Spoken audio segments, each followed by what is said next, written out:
बहुत पुराने ज़माने की बात है।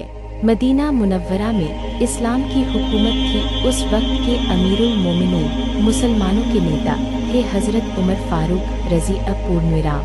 हज़रत उमर अपने सख्त लेकिन इंसाफ पसंद स्वभाव के लिए जाने जाते थे। कहानी की शुरुआत एक दिन मदीना की गलियों में एक गरीब आदमी आया। वह बहुत परेशान था, उसकी आंखों से आंसू बह रहे थे। लोग उसे देखते तो पूछते, ए भाई क्या हुआ? उसने कहा, मेरा झगड़ा एक अमीर आदमी से हो गया है, लेकिन मुझे डर है कि अगर मैं काजी जज के पास जाऊंगा तो उसकी दौलत और ताकत देखकर शायद फैसला उसके हक में हो जाएगा।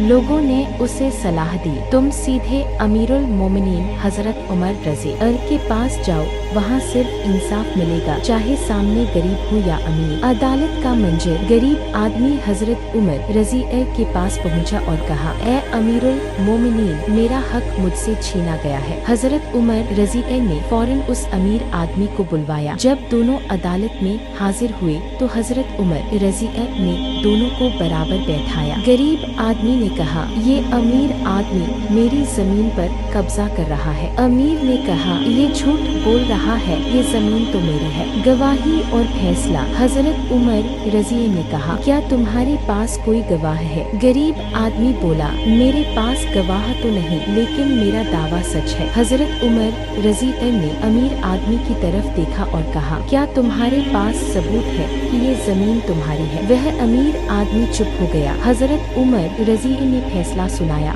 जब तुम्हारे पास सबूत नहीं तो यह जमीन गरीब आदमी को वापस कर दी जाए। लोगों पर असर। पूरा मदीना यह मंजर देख रहा था। सबके दिलों में यह बात बैठ गई कि इस्लाम का इंसाफ ऐसा है जिसमें गरीब और अमीर में कोई फर्क नहीं। लोग कहने लगे, यह है असली इंसाफ, जिसमें हकदार को उसका हक मिल जाता है। यही वजह है कि हजरत उमर रज़ी को फारूक कहा जाता है, यानी हक और बातिल में फर्क करने वाले।